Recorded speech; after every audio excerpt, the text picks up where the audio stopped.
Hello guys! For today's video, we are here at Photon Santa Rosa Nueva Ecija and we are going to review the Photon Pullman V9 4x4 AT Hybrid. Let's start naman dito sa ating engine. Ang engine ng ating V9 is a 4-cylinder 2.0-liter Alcon turbo diesel engine. Same engine used sa Traveler X, but it is supported with mild hybrid of 48 volts from Bosch. It's capable of 160 horsepower and 450 Nm of torque, and 8-speed automatic, and meron siyang 4x4 system with rear differential lock. Dito naman sa ating front, ang design naman niya is honeycomb grille.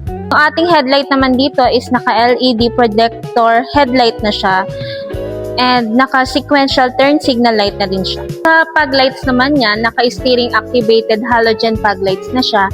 Kapag magla-left kayo, kusa na siya magbubukas para mag-guide niya na kayo and hindi rin kayo ma-aksidente. Yung gulong naman nito is naka 265/70 rim 18, all-terrain na siya. Tapos yung front suspension naman niya is naka-double wishbone. Sa rear naman niya is naka-coil spring na siya. Yung braking system naman natin dito is naka-disc brake na siya. Tapos meron na din siya ditong fender sa gilid and air vent. Sa side mirror naman natin dito guys is naka-manual fold na siya and meron din siyang power adjust. Then may turn signal light din siya. Dito naman sa ating door handle, combination na siya ng body color and naka-chrome accent na din siya. And naka-smart key na din. Dito naman sa likod niya, pwede kang magpalagay dito ng sports bar para lalong mas maangas.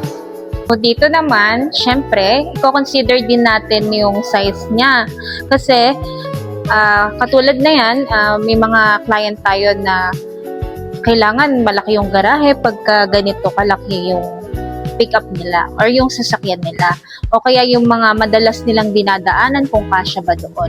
Kaya ang size nito, 1,577 by 1,660 by 530 mm. Sa taillight naman niya, puro halogen siya. Sa turning signal light na, sa brake light, sa tail light, tsaka sa reverse light. Sa door handle naman niya, naka-chrome accent na siya. And naka-hydraulic assist na din siya and naka-bed liner na din siya. Ang payload capacity naman nito is 875 kg.